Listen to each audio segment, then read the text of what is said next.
I am Samantha Wilson, 34 years old, and last Thanksgiving, my own brother arrested me at our grandmother's dinner table.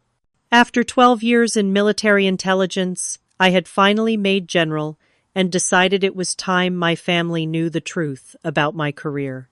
I never imagined revealing my rank would end with my face pressed against marble, handcuffed by my own flesh and blood. Before I continue this story, let me know where you are watching from. Hit like and subscribe if you have ever had family completely misunderstand who you really are. Growing up in the Wilson household meant living under the shadow of military tradition. My father, Colonel Frank Wilson, served 30 years in the Army and expected his children to follow the same path. The difference was he only truly expected greatness from my brother Ethan. From the time we were small, it was clear who the favorite was. While Ethan received toy soldiers and strategy games for Christmas, I got dolls and kitchen sets. Not that there is anything wrong with those things, but the message was clear.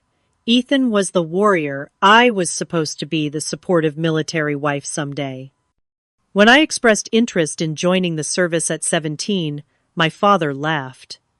"The military is no place for sensitive girls," he said, despite the thousands of women serving honorably. "Your brother has the backbone for service. You should focus on college and finding a good husband." That night I cried in my grandmother Ruth's kitchen. Unlike my parents, Grandma Ruth always believed in me. "Your father sees the world through an old lens, Samantha," she said, passing me another chocolate chip cookie. "But the world has changed. You can be anything you set your mind to." With Grandma Ruth's encouragement, I applied to several universities with strong ROTC programs, eventually accepting a full scholarship to Georgetown. My father assumed I was studying international relations to land a comfortable desk job. What he didn't know was that I was excelling in my military science courses and had caught the attention of several intelligence officers. By graduation, I had been recruited into military intelligence, a path that required discretion. Due to the classified nature of my work, I was advised to keep my real position vague, even with family. So while Ethan paraded around in his uniform at family gatherings, boasting about his accomplishments in military police, I simply told everyone I worked in an administrative capacity at the Department of Defense. This necessary deception only widened the gap between my father and me.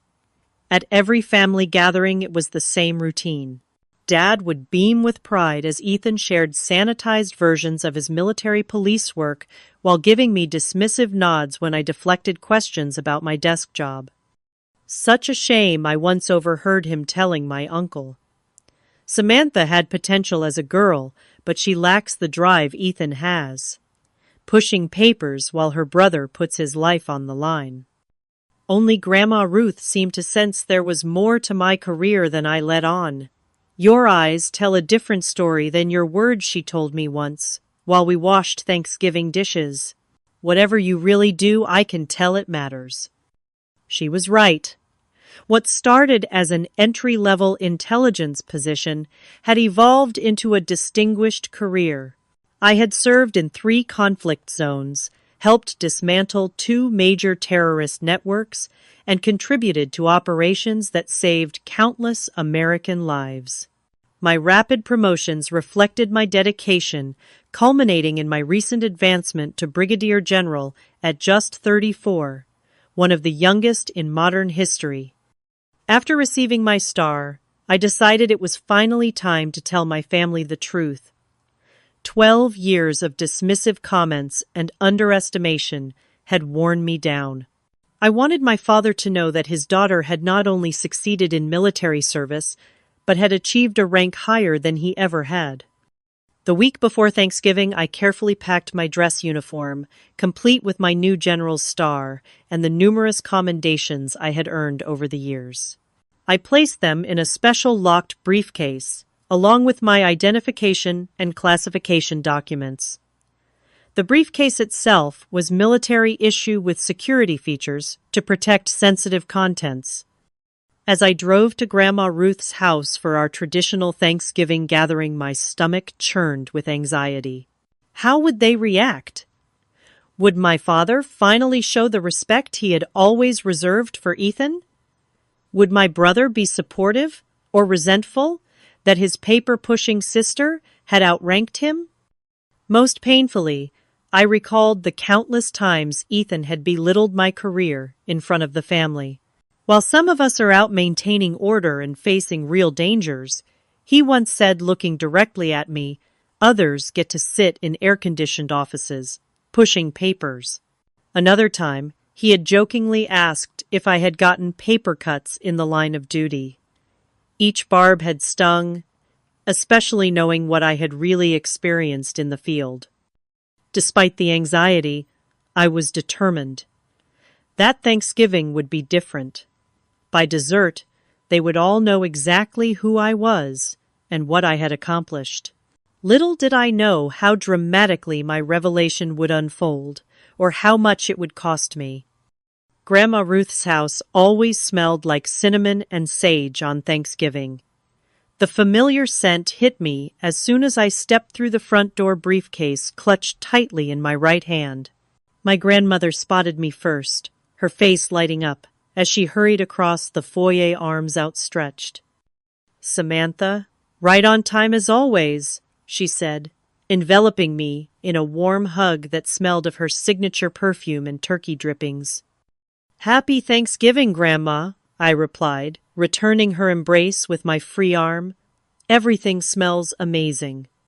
Behind her, my parents emerged from the living room. Mom offered a cordial smile and a quick hug, while Dad gave me a perfunctory nod. "Good to see you. Made it, Samantha?" he said, eyes dropping to my briefcase. "Bringing work to Thanksgiving." I tightened my grip on the handle. "Something like that. Just some important documents I need to share later." His interest immediately faded. "Well, your brother called. He is running a bit late, bringing his captain from the base too, James Reynolds. Good man. West Point graduate." Of course, Dad would know the entire resume of Ethan's superior officer. He probably knew what the man ate for breakfast. Grandma Ruth ushered us into the dining room, where the table was already set with her best china and silverware. Crystal glasses caught the light from the chandelier, and the table runner matched the deep burgundy napkins perfectly. In the center sat a magnificent turkey surrounded by all the traditional sides. "Samantha, put your things down and help me bring in the cranberry sauce and rolls," Grandma called from the kitchen. I hesitated, reluctant to leave my briefcase unattended, but eventually placed it beside my designated chair at the far end of the table before joining her in the kitchen. "You seem nervous today," Grandma observed as she handed me a bread basket. "Everything okay at work?" I nodded, arranging the rolls. "Work is great, actually. Better than ever. The sound of the front door opening interrupted me. "That must be Ethan," Grandma said. "Let's go greet him." We returned to find my brother in the foyer, dressed in his military police uniform, captain bars gleaming on his shoulders. Beside him stood a taller man with salt and pepper hair and a serious expression, Captain James Reynolds. "Sorry we are late," Ethan announced, accepting Mom's embrace. "Had some last-minute business on base." Dad stepped forward, hand extended toward Captain Reynolds. "James Frank Wilson. Ethan has told me all about your leadership. Honor to have you at our table, son." "The honor is mine, sir," Reynolds replied, shaking his hand firmly. When introductions came around to me, Ethan's smile tightened. "And this is my sister, Samantha. She works a desk job at the DoD. I forced a smile, shaking Captain Reynolds' hand. "Nice to meet you, Captain." "Likewise, Miss Wilson. Ethan mentions you occasionally." "I bet he does," I thought, imagining the dismissive ways my brother probably described me to his colleagues. Dinner began with Dad saying grace, thanking God for family good food, and the service members protecting our nation especially those on the front lines," he added with a pointed look at Ethan. The meal progressed with the usual family dynamics. Dad and Ethan dominated conversation with military talk. Mom interjected with questions about people from church, and I answered the occasional polite inquiry about my non-existent social life. "So, Samantha," Mom said, passing the mashed potatoes, "anyone special in your life these days? 34 is creeping toward spinsterhood, you know." Before I could respond, Ethan snorted. "Mom, Samantha is married to her desk job. Not much time for dating when you are pushing papers all day." Dad laughed, raising his glass toward Ethan. "Speaking of jobs, tell everyone your news, son." Ethan straightened in his chair chest, puffing slightly. "I have been recommended for major. Captain Reynolds here put me up for early promotion." A chorus of congratulations erupted around the table. Dad beamed with unmistakable pride. "That is wonderful, Ethan, Grandma," Ruth said, then turned to me. "And how about you, Samantha? Any news from your work?" This was my opening. I took a deep breath, about to speak, when Captain Reynolds directed a question to my father about his service days. The moment slipped away as Dad launched into a well-worn war story. Halfway through the meal, I decided it was time. I would change into my uniform and return to the table. The physical evidence of my rank and achievements would be undeniable. "Excuse me for a moment," I said, standing up. "I need to freshen up." I retrieved my briefcase and headed upstairs to Grandma's guest bedroom. Once inside, I locked the door and opened the case, carefully removing my dress uniform. As I changed, I caught my reflection in the antique full-length mirror. The single star on each shoulder board gleamed under the bedroom light. The rows of ribbons and medals across my chest told the story of my service that words never could. For a moment, I stood there tall and proud in the uniform I had earned through years of dedication and sacrifice. This was the real me, not the meek paper pusher my family imagined. Just as I finished adjusting my uniform, my secure phone buzzed. It was my aide, with an urgent matter requiring immediate attention. What should have been a 2-minute call stretched to 15 as a situation developed that needed my guidance. By the time I hung up, I realized I had been gone from the table much longer than intended. I hurried back downstairs, not realizing I had left my briefcase open on the bed, some documents still visible. As I approached the dining room, I heard raised voices. Rounding the corner, I froze at the scene before me. Ethan was standing, his face red, with anger, holding papers from my briefcase. Captain Reynolds stood beside him, looking uncomfortable. The rest of the family watched in confusion. "What the hell is this?" Ethan demanded when he saw me, his eyes widening at my uniform. "Where did you get these documents? This uniform?" I straightened my posture, summoning all my authority. "Those are classified documents, Ethan. You had no right to go through my belongings." "Classified, you expect me to believe?" He stopped mid-sentence, staring at the general's star on my shoulder. "This is stolen valor. You are impersonating a military officer." "I am not impersonating anyone," I said firmly. "I am Brigadier General Samantha Wilson, United States Army Intelligence Corps. Those are my credentials you are holding." Dad rose from his chair, face darkening. "This is not funny, Samantha. Impersonating an officer is a federal offense." "I am not impersonating anyone," I repeated. "I have served for 12 years in military intelligence. My work is classified, which is why I have never discussed the details." Ethan was shaking his head, his expression shifting from anger to something closer to rage. "You expect us to believe you are a general. You. This is beyond delusional. These documents must be forgeries." Before I could respond, Ethan moved with frightening speed. He grabbed my arm, spinning me around and slamming me face first into the dining room wall. "Ethan," Grandma Ruth cried out. "What are you doing?" "My job," he growled, pulling my arms behind my back.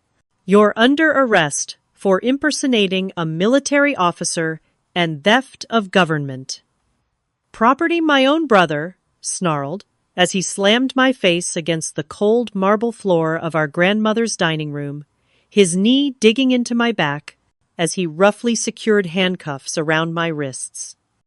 The cold metal bit into my skin as the side of my face pressed against Grandma's polished marble floor. I could taste blood from where my lip had split on impact. "Ethan, stop this immediately," Grandma Ruth pleaded, her voice trembling. "This is your sister." "She is committing a federal crime," Ethan said through gritted teeth, pretending to be a general possessing classified documents. "This is serious, Grandma." I struggled to breathe with his weight pressing down on me. "Ethan, if you would just call—" "Shut up," he hissed, tightening the cuffs. "You have the right to remain silent. I suggest you use it." Through my one unobstructed eye, I could see my father standing by, arms crossed, a grim satisfaction on his face. Mom had her hands over her mouth, tears streaming down her cheeks. Captain Reynolds looked deeply uncomfortable, but made no move to intervene. "Frank, do something," Grandma Ruth implored my father. Dad shook his head. "Ethan is doing his duty. If Samantha is involved in something illegal, it needs to be handled properly." Ethan hauled me to my feet, my shoulders screaming in pain from the rough handling. The beautiful uniform I had worn with such pride moments earlier was now wrinkled and smeared with blood from my split lip. "I am taking her in for questioning," Ethan announced, pushing me toward the front door. "Captain Reynolds, would you mind assisting?" Reynolds hesitated, but followed military training, overriding his obvious discomfort with the situation. The humiliation intensified as Ethan marched me outside to his military police vehicle parked in Grandma's driveway. Neighbors emerged from their homes at the commotion, watching wide-eyed as I was pushed into the back seat, still in full-dress uniform, with handcuffs binding my wrists. Just before Ethan closed the door, Grandma Ruth came running out, clutching my phone. "She will need this," she insisted, trying to hand it to Ethan. "Evidence," he said curtly, taking the phone and dropping it into an evidence bag. The last thing I saw before the door slammed was Grandma's tearful face and the neighbors gathering to whisper about the shocking Thanksgiving drama unfolding before them. The ride to the military police station was excruciating. Each bump in the road sent pain shooting through my shoulders, which were wrenched unnaturally behind me by the too tight handcuffs. The taste of blood from my split lip filled my mouth, and I could feel my right cheek swelling where it had connected with Grandma Ruth's marble floor. From the front seat, Ethan stared straight ahead, jaw clenched in righteous anger. Captain Reynolds drove in silence occasionally, glancing at me in the rearview mirror with an unreadable expression. "Ethan," I said finally, "you are making a terrible mistake." "Save it," he snapped. "I do not know what game you are playing or where you got that uniform, but impersonating a general is a serious offense, not to mention possession of classified materials." "Those are my classified materials because I am a general," I insisted. "One phone call will clear this up." He laughed bitterly. "Right. One call to your receptionist friend at the DOD who helped you fake these documents." The military police station was brightly lit and mostly empty on Thanksgiving evening. The few personnel on duty stared as Ethan paraded me through the building, still handcuffed and wearing my general's uniform. The indignity burned worse than the physical pain. Ethan took me to an interrogation room, securing my handcuffs to a metal loop on the table, before finally removing them from my wrists. Red welts marked where they had dug into my skin. "Sit," he ordered, as if I had a choice. Captain Reynolds stood awkwardly by the door, clearly uncomfortable with the situation, but unwilling to question Ethan's judgment. "I want to make a phone call," I said, keeping my voice steady, despite the rage and humiliation coursing through me. "In due time," Ethan replied. He laid out the contents of my briefcase on the table, my identification security clearance documents, and the classified operations summaries I had been reviewing earlier. "First explain this elaborate fraud." "It is not fraud. I am Brigadier General Samantha Wilson, United States Army Intelligence Division. I have served for 12 years in various classified operations. My promotion to general was confirmed 3 weeks ago." Ethan's face reddened. "Stop lying. There is no way my little sister, who could not even make it through a camping trip without crying, is a general. Do you know how insulting this is to real service members? To people like Dad who actually sacrificed for this country?" His words stung more than my physical injuries. "You know nothing about my sacrifices," I said quietly. "Nothing about what I have done or seen." "Oh, please," Ethan scoffed. "We all know you work some administrative job. You have been playing pretend soldier with fake documents and a costume." Captain Reynolds cleared his throat. "Perhaps we should verify her identity through official channels," he suggested, "if this is a misunderstanding." "It is not a misunderstanding," Ethan interrupted. "My sister is a civilian employee with delusions of grandeur. She has somehow obtained classified materials and a general's uniform." He turned back to me. "Where did you get these? Who helped you? You could be charged with espionage depending on how you obtained these documents." The situation was spiraling beyond belief. My own brother was now accusing me of being a spy rather than accepting the truth. "I want my phone call," I repeated firmly. "Now." "After you explain." The door opened, cutting Ethan off mid-sentence. Grandma Ruth stood there, somehow having navigated her way through the military police station. Behind her stood a flustered-looking young MP. "I am sorry, sir," the MP said to Ethan. She insisted on bringing in the detainee's personal effects. Grandma Ruth walked straight to me, gasping, when she saw my bruised face. "Samantha, your poor face. What have they done to you?"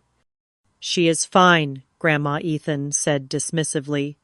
"You should not be here." Grandma Ruth turned on him with fire in her eyes. "Do not tell me where I should be, young man. I watched you assault your sister at my dinner table and drag her away in handcuffs. I will not stand for it." She reached into her purse and pulled out my personal phone. "You forgot this in your haste to arrest your own sister on Thanksgiving." Ethan moved to intercept it. "That is evidence." "It is her property," Grandma Ruth insisted. "And she has a right to one phone call. I may be old, but I know that much from my crime shows." Captain Reynolds stepped forward. "She is right. The detainee is entitled to a call." Ethan glared at his superior officer, but did not contradict him directly. "Fine, one call, but it stays on speaker." Grandma Ruth handed me the phone.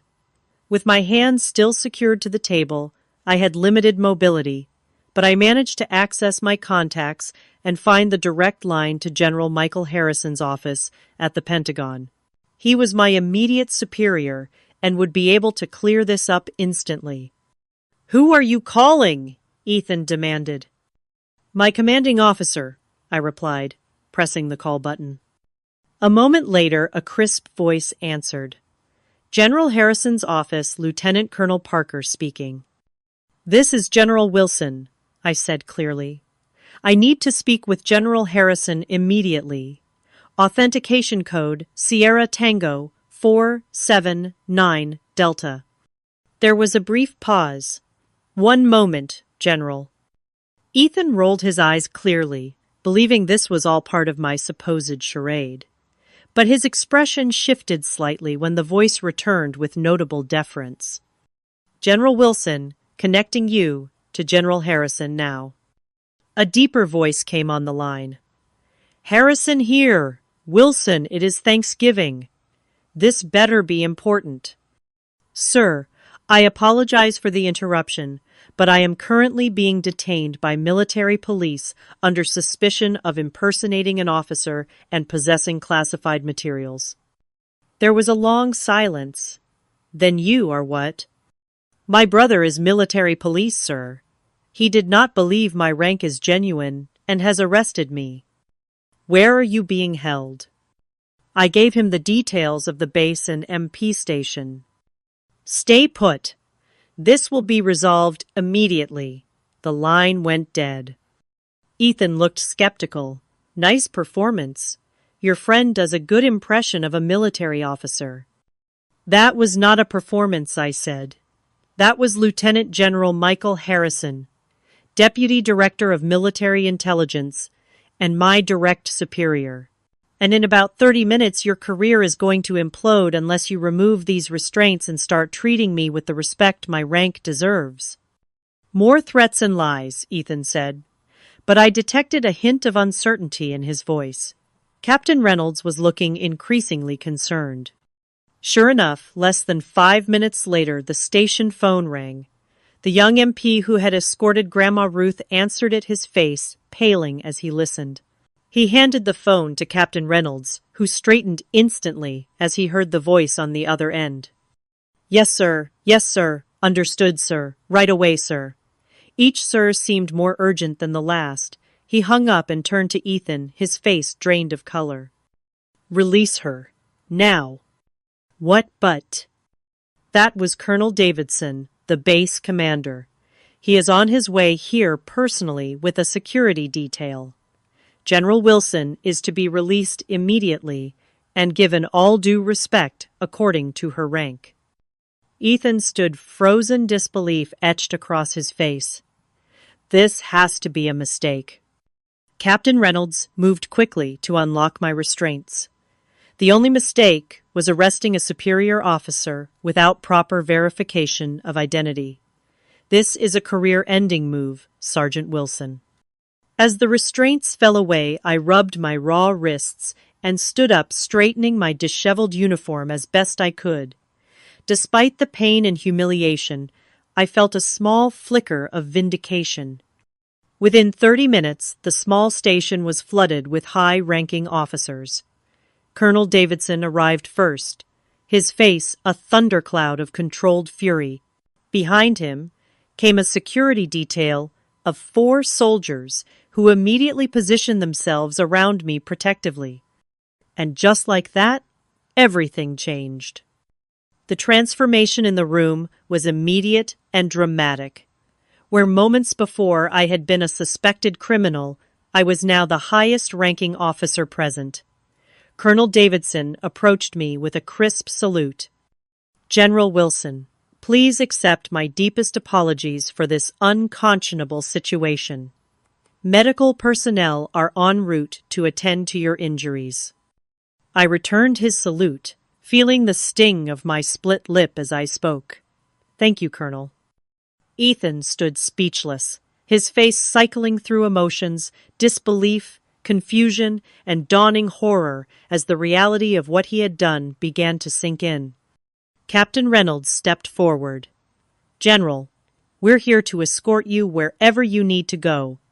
Your security and comfort are our highest priority." The young MP who had been guarding the door looked like he might faint as he realized he had been casually observing the detention of a general officer. A commotion at the entrance announced the arrival of my father. He pushed his way into the room, face flushed with anger. "What is going on here? Why are you releasing her?" She was impersonating. His voice died as he took in the scene. The colonel and captain standing at attention, the security detail positioning themselves protectively around me, and the medical team that had just arrived, rushing to assess my injuries. Frank Wilson, Colonel Davidson asked coolly. Dad straightened instinctively at being addressed by a superior officer. Yes, Colonel. Retired Colonel Frank Wilson. Then perhaps you would like to explain why your daughter, Brigadier General Samantha Wilson, one of our most valuable intelligence assets, was assaulted and detained while having Thanksgiving dinner with her family. Dad's jaw went slack. There must be some mistake.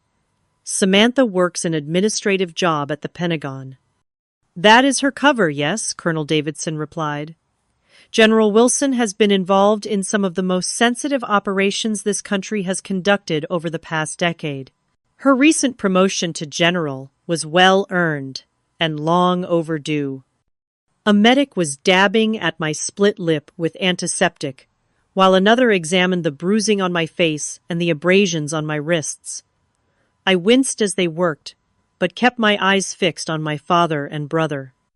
Ethan seemed to have shrunk several inches, his earlier bravado completely evaporated. I did not know, he whispered. I thought. I assumed. You assumed, I repeated, my voice steady despite the pain. You assumed I could not possibly have achieved what you failed to. You assumed I was lying rather than considering you might be wrong. Captain Reynolds approached Ethan, his expression grave. Sergeant Wilson, you are facing serious charges. Assaulting a superior officer is a court-martial offense. The blood drained from Ethan's face. I did not know she was a general. Ignorance is not a defense, Captain Reynolds replied. You had multiple opportunities to verify her identity through proper channels before resorting to physical force. Dad stepped forward, looking desperately between the officers. Surely there must be some consideration given to the circumstances. It was a family misunderstanding. Colonel Davidson's expression remained stony.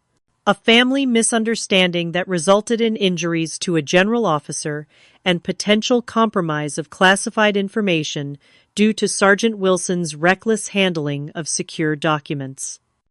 The full weight of the situation seemed to crash down on Ethan all at once. His military career, the only thing he had ever truly valued, was hanging by a thread. And I, the sister he had dismissed and belittled for years, held his fate in my hands. What happens now is up to General Wilson, Colonel Davidson continued, turning to me. As the injured party, your wishes will carry significant weight in how this matter proceeds. All eyes in the room turned to me. The medics had finished their initial treatment, applying butterfly bandages to my lip and documenting my injuries for the inevitable investigation. I straightened in my chair, feeling the weight of my rank and the eyes of everyone present. In that moment, I had a choice. I could press charges, ensuring Ethan faced the full consequences of his actions. It would be justified given the physical and emotional pain he had inflicted. Or I could show mercy, something he had never extended to me. I looked at my brother, seeing not the arrogant MP who had slammed me to the floor, but the boy who had once protected me from neighborhood bullies before our paths diverged. I saw fear in his eyes, now fear of losing everything he had worked for. I will not be pressing charges, I said finally. A collective breath seemed to release in the room. Ethan's shoulders sagged in relief. However, I continued, I have conditions. First, a formal apology not just to me, but to our entire family for disrupting Thanksgiving with this unnecessary display. Second, I want mandatory anger management and bias training. The way you escalated to physical force suggests deeper issues that need addressing. Colonel Davidson nodded. Those are very reasonable terms, General. We will ensure Sergeant Wilson complies fully. Dad looked at me with new eyes, confusion, disbelief, and perhaps the faintest glimmer of something I had never seen directed at me before, respect. One more thing, I added. I want everyone to return to Grandma Ruth's house. She deserves to have her Thanksgiving dinner without this cloud hanging over it. Grandma Ruth, who had been quietly observing from the corner, smiled tearfully. I would like that very much. As arrangements were made for our return to Grandma's house with a security detail that would have been comical under other circumstances, I felt a strange sense of peace. The secret I had carried for so long was finally out, for better or worse.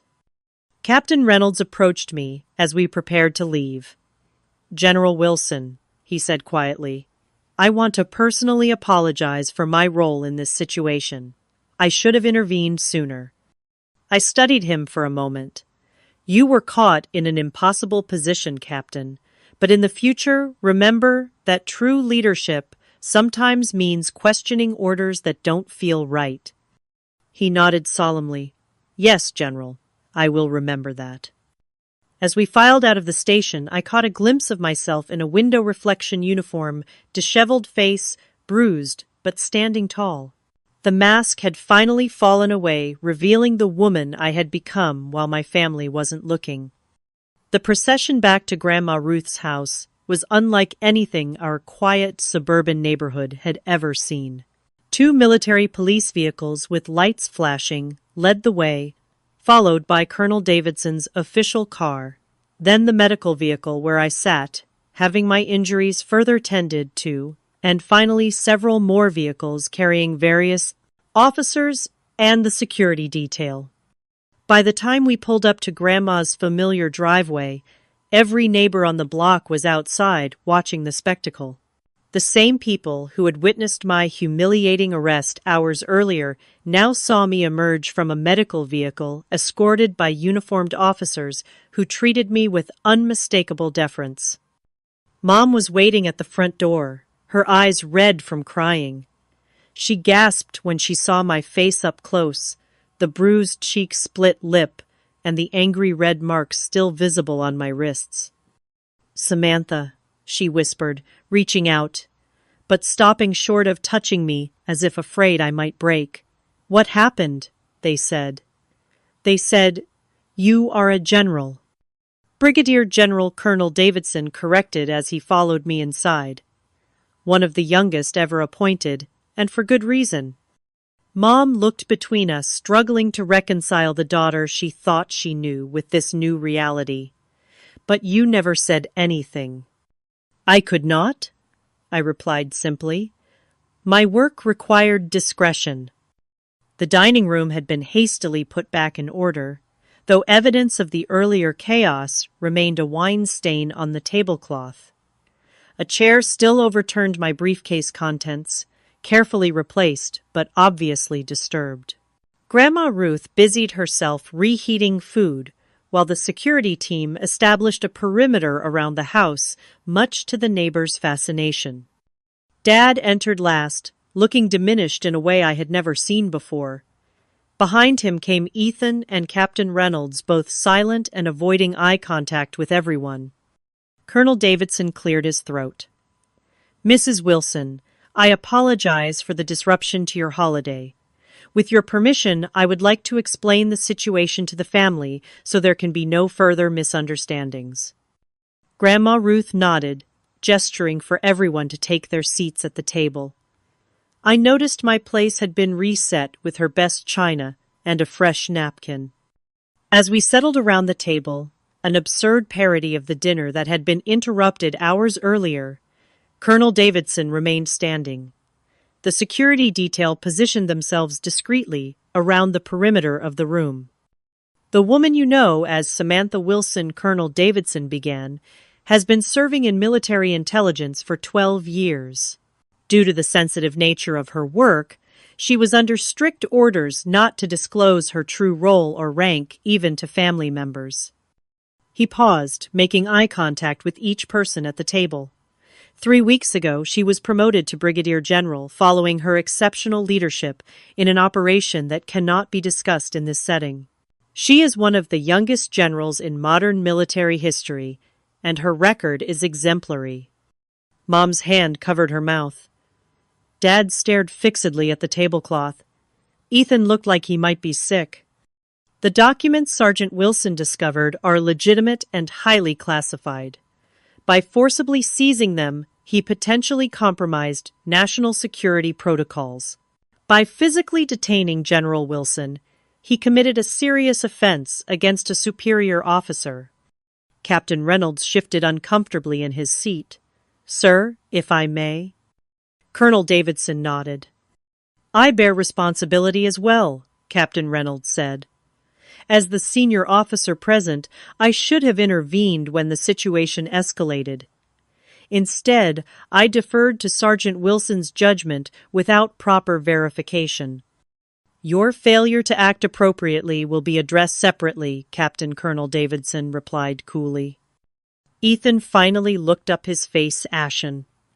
"I would like to apologize," he said, his voice barely above a whisper. "To my sister, to General Wilson. I acted rashly and I was wrong." The words seemed physically painful for him to say. In all our years growing up together, I could not recall Ethan ever admitting he was wrong about anything. "A formal apology will be required," Colonel Davidson stated.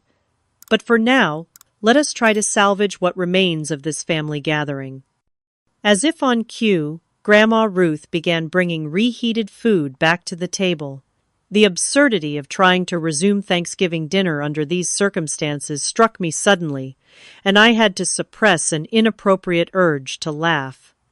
Dad cleared his throat. "Samantha the First, I don't know what to say." "You don't need to say anything right now, Dad," I replied, surprised by how calm I felt. "This is a lot to process for everyone." The dinner that followed was unlike any family meal in our history. The security team declined food, but accepted coffee standing at various points around the house.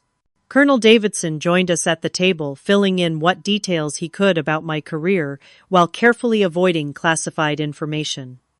"General Wilson has served in 3 major conflict zones," he explained. "Her analytical work has been instrumental in numerous successful operations, saving countless American lives." With each revelation, my family's perception visibly shifted. Mom kept glancing at me as if seeing a stranger wearing her daughter's face. Dad sat in stunned silence, occasionally opening his mouth to speak before thinking better of it. Ethan picked at his food, without eating, the gravity of his situation clearly weighing on him. Not only had he assaulted a superior officer, a court-martial offense that could end his military career, but that officer was his own sister, whom he had belittled and dismissed for years. As dessert was served, Grandma Ruth's famous pumpkin pie, now hours later than intended, Captain Reynolds received a call that took him into the next room. When he returned, his expression was grave. "General Wilson," he said formally, "there is a situation developing that requires your attention. A secure line has been established in the study." I nodded and excused myself from the table. In Grandma's small study, a communications specialist had set up a secure terminal. For the next 20 minutes, I provided guidance on an emerging situation, issuing directives with the authority my rank conveyed. When I returned to the dining room, the dynamic had shifted yet again. Having overheard snippets of my commands and seen the deference with which the communications team treated me, any lingering doubts about my position had evaporated. Dad rose from his chair as I entered, the military respect ingrained in him finally overriding his personal biases. For the first time in my life, my father looked at me with genuine respect.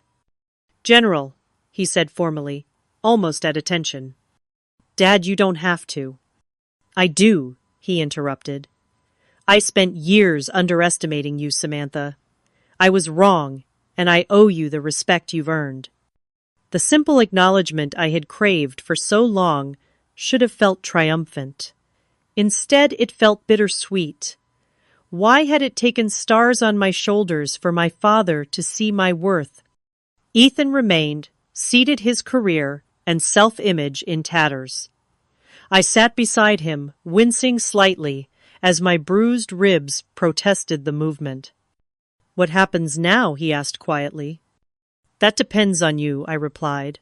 "I meant what I said about not pressing charges, but I need to know this was an isolated incident. That you don't routinely escalate situations to physical confrontation when you feel challenged." He shook his head vehemently. "No, never. I couldn't believe. It seemed impossible that I could outrank you." I finished for him. "That your little sister could be successful in a world you thought was yours alone." He had the decency to look ashamed. "I've been a terrible brother, haven't I?" "At times," I acknowledged. "But we have an opportunity to start fresh now. No more secrets, no more competition." For the first time that evening, Ethan's expression softened into something genuine. I'd like that. As the evening drew to a close, arrangements were made for my security detail to establish overnight positions. The classified documents were properly secured, and plans were set for my return to Washington the following day. Grandma Ruth pulled me aside as the others were saying goodnight. "I always knew you were doing something important," she said, patting my hand. "A grandmother knows these things." I smiled the motion, pulling at my split lip. "Thank you for believing in me, Grandma, even when you didn't know what to believe in." She winked. "Next Thanksgiving, let's aim for less drama and more pie, shall we?" Despite everything, I laughed. Deal. The days following Thanksgiving unfolded in a blur of activity. My injuries were properly documented. Official reports were filed, and the formal investigation into the incident began. Through it all, I maintained my position that I did not wish to see Ethan court-martialed, though the final decision would not be mine alone.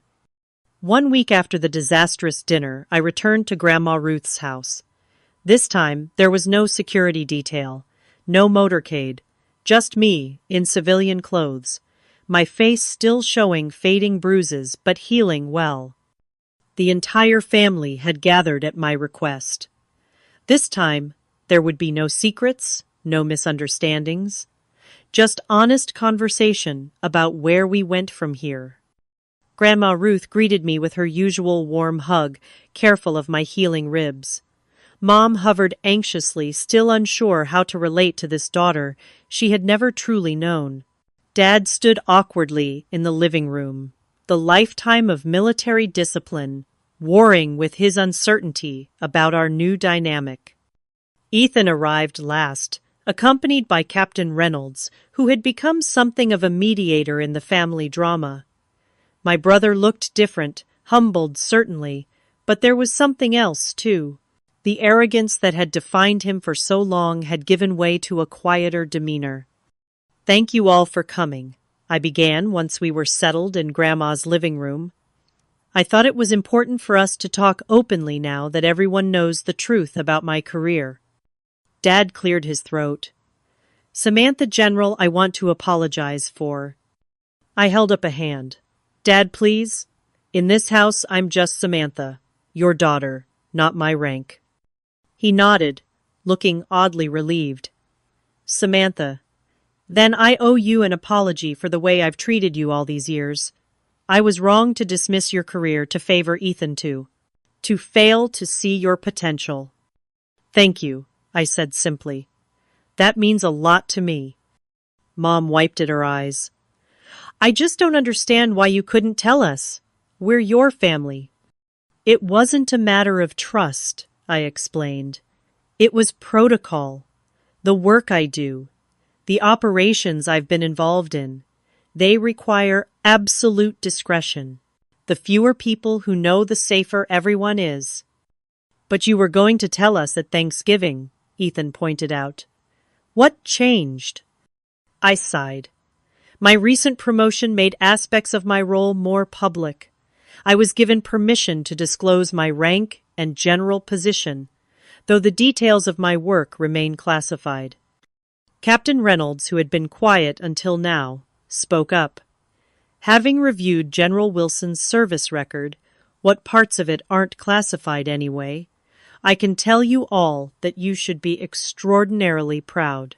She has served with distinction in ways most will never know about. Dad straightened in his chair, and I recognized the familiar expression of pride that had always been reserved for Ethan. Now finally it was directed at me. "What about Ethan, Mom?" asked tentatively. "What's going to happen to him?" All eyes turned to me then, to Captain Reynolds. Due to General Wilson's request for leniency, and considering the unusual circumstances, Sergeant Wilson will not face court-martial, Captain Reynolds explained. However, there are conditions. Ethan nodded. "I've been temporarily suspended from active duty. I'm required to complete anger management training and sensitivity courses, and I've been assigned to administrative duties for the next 6 months." "It could have been much worse," Captain Reynolds added. "Discharge prison time. General Wilson's intervention prevented that." Ethan met my eyes directly. "Why did you do that? After how I treated you, I didn't deserve your mercy." The question hung in the air between us, weighted with years of rivalry and resentment. "Because you're my brother," I said finally, "and because I believe people can change when they're faced with the truth about themselves." A silence fell over the room, each person absorbed in their own thoughts. Grandma Ruth, who had been quietly observing from her favorite armchair, finally spoke. "I think what we need now is a fresh start. All of us. No more secrets, no more assumptions." I'd like that I agreed. "There's something else I need to say," Ethan said, his voice uncharacteristically hesitant. I've been seeing a therapist since it happened. Not just because it's required, but because I needed to understand why I reacted the way I did." This was unexpected. Ethan had always scoffed at therapy, calling it hand-holding for the weak-minded. And I prompted gently. "And I've realized I've been jealous of you for years," he admitted. "Not because you outranked me, I didn't know that until last week, but because you always seemed so. Certain about who you were. Even when Dad pushed you to be something else, you followed your own path." The vulnerability in his confession caught me off guard. This was a side of my brother I had never seen before. "I was never as certain as I appeared," I told him. "But I learned to trust myself, even when no one else did." Except Grandma Ruth, whose knowing smile from across the room reminded me that I hadn't been entirely without support. Captain Reynolds excused himself shortly after having fulfilled his role as neutral party in our family reconciliation. Before leaving, he shook my hand with genuine respect. "It's been an honor, General," he said, "and an education." After he left, the conversation gradually shifted to lighter topics. Mom wanted to know if I would be home for Christmas. Dad awkwardly tried to ask about my work without asking about classified details, and Grandma Ruth insisted on feeding everyone, despite it not being a scheduled mealtime. As we sat around the dining table, the same one where I had been forced face down just a week earlier, I marveled at how dramatically everything had changed. The family dynamic that had been set in stone for decades was being rewritten before my eyes. Dad, who had always dominated conversations, now listened more than he spoke. Mom looked at me with a mixture of confusion and newfound respect. And Ethan was trying, stumbling over new patterns of interaction, catching himself when old habits surfaced, but genuinely trying to relate to me as an equal. Before I left that evening, Ethan asked to speak with me privately. We stepped out onto Grandma Ruth's back porch, the December chill, a sharp contrast to the warmth inside. "I've been meaning to ask," he said, breath fogging in the cold air. "That bruise on your shoulder, the old one, not from what I did. It looked like a bullet graze." I hesitated. Some details would always need to remain private. Let's just say my desk job isn't always at a desk, I replied. He nodded, a new understanding in his eyes. All those years I was bragging about my service you were. Doing my job I finished for him, just like you were doing yours. Except I was an ass about it, he said with a rueful smile. Well, there is that. For the first time in years, perhaps ever as adults, we laughed together, the sound genuine and unburdened. As I drove away from Grandma Ruth's house that night, my phone rang. It was General Harrison with news that would once again reshape my future. I was being considered for a new position, one that would come with another promotion and even greater responsibilities. The irony wasn't lost on me. For years I had craved my family's recognition and respect. Now that I finally had it, I realized it had never been as important as I thought. What mattered was that I had stayed true to myself and my calling, even when no one else could see it. 6 months after the Thanksgiving incident, we gathered again at Grandma Ruth's house to celebrate her 78th birthday. The physical evidence of that day had long since faded. My bruises healed, the dining room floor polished to a perfect shine again. Ethan's suspension lifted. But the changes in our family dynamic remained evolving and deepening over time. I arrived early to help with preparations, now comfortable in my civilian clothes around my family. No need for uniforms or visible symbols of my rank. They finally saw me for who I was. Dad was already there, setting up chairs in the backyard for the small gathering. He straightened when he saw me, no longer out of military deference, but genuine pleasure. "Samantha didn't hear you come in." "Stealth is part of the job," I joked, accepting his slightly awkward hug. Over the past months, Dad had been working through his own journey of self-reflection. After decades of rigid thinking, he was learning to question his assumptions about strength, service, and the different ways people could contribute to causes greater than themselves. "Your brother called," he said, as we arranged a table for gifts.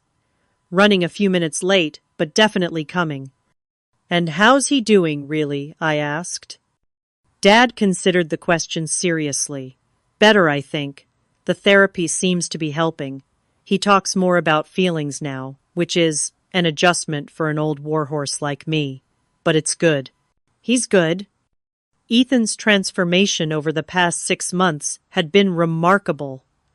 The anger management classes required by the military had opened a door to deeper therapeutic work. He was addressing not just the incident with me, but the lifetime of pressure and expectations that had shaped his volatile temper. Mom emerged from the kitchen, wiping her hands on a dish towel. "Samantha, perfect timing. Can you help me with the frosting? You always had a steadier hand than me." Another change, Mom asking for my help rather than criticizing my methods. Our relationship had evolved too, with her making genuine efforts to know me as I was, not as she had imagined me to be. As I joined her in the kitchen, the doorbell rang. Dad went to answer it, and moments later Ethan's voice carried from the entryway. He wasn't alone, Captain Reynolds now. Major Reynolds, following his own promotion, accompanied him.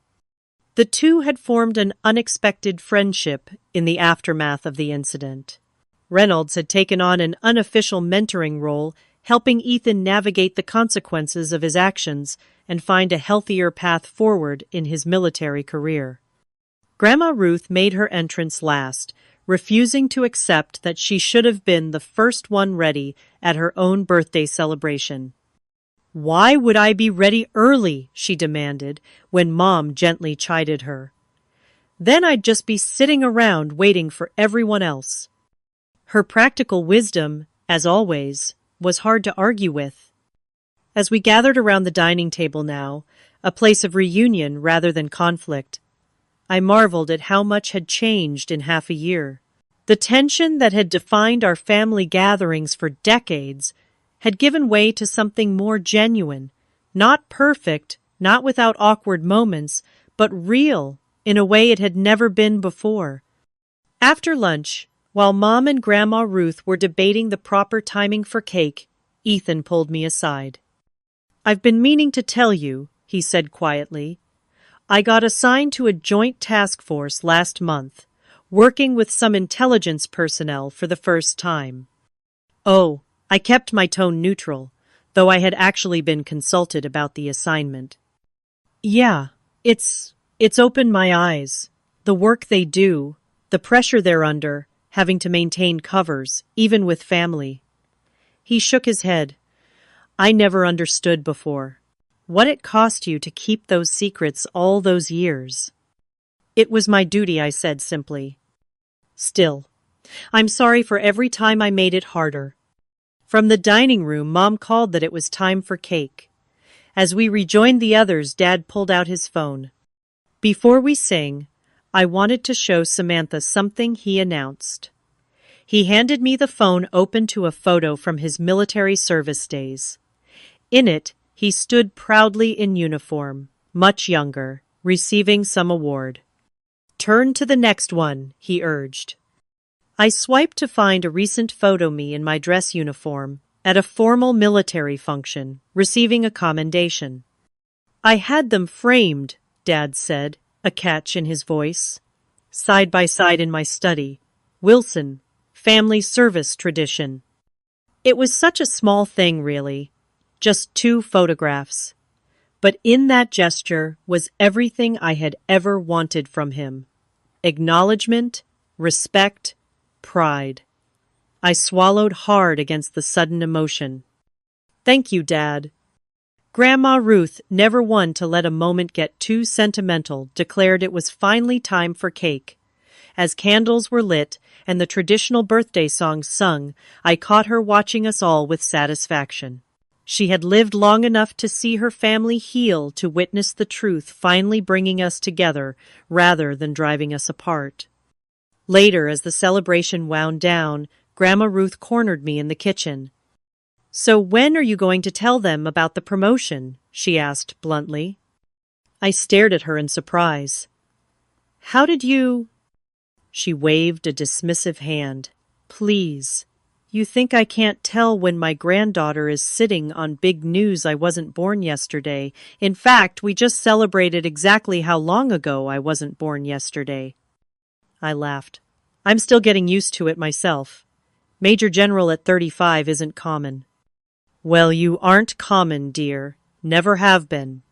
She patted my hand. "I always knew you were headed for extraordinary things, even when you were little. You were the only one who seemed to believe that." Sometimes one person believing is enough until you learn to believe it yourself. Her eyes twinkled.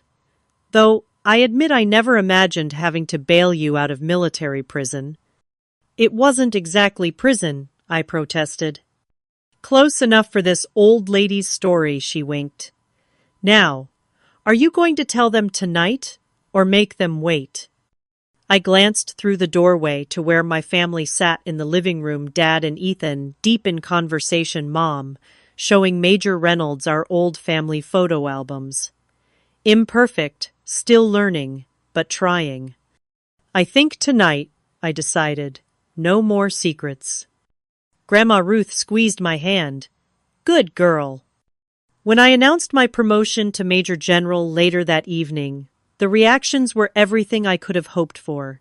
Genuine congratulations, no undercurrent of jealousy or disbelief, just pride and support. As Ethan and Dad prepared to leave, they did something that would have been unthinkable a year earlier. They stood at attention and offered me a proper military salute, not out of obligation or protocol, but respect freely given. I returned it with equal respect, this simple gesture healing the last of the wounds from that Thanksgiving day. After everyone had gone, I helped Grandma Ruth with the last of the cleanup. "You know what I've learned from all this?" I asked her, as we washed and dried the last plates. "What's that, dear?" "That sometimes the hardest battles aren't fought in distant countries or secret operations. They're fought across dining room tables, with the people who are supposed to know us best. She nodded thoughtfully. And what would you tell someone else facing those kinds of battles? I considered the question carefully. That standing up for your truth is worth it even when it hurts. That you don't need anyone else's approval to know your own value. And that forgiveness, when you're ready to give, it heals you as much as it heals them. Grandma Ruth smiled, a lifetime of wisdom in her eyes. I couldn't have said it better myself. As I drove home that night, I reflected on the journey of the past 6 months. The Thanksgiving disaster had been painful, humiliating, even physically injurious. But from that rock-bottom moment had come an authenticity in my family relationships that I had never thought possible. Sometimes I realized we need to be seen for who we truly are, not who others imagine us to be, before genuine connection can happen. And sometimes that revelation comes in the most unexpected and painful ways. But the truth, however it emerges, ultimately sets everyone free. Have you ever had a moment when your family finally saw the real you? Or have you been underestimated by those who should have believed in you most? Share your story in the comments below. And if this resonated with you, please like, subscribe, and share with someone who might need to hear that standing in their truth is worth it, even when it is hard. Thank you for watching, and remember, sometimes the greatest victories happen not on battlefields, but at family dinner tables.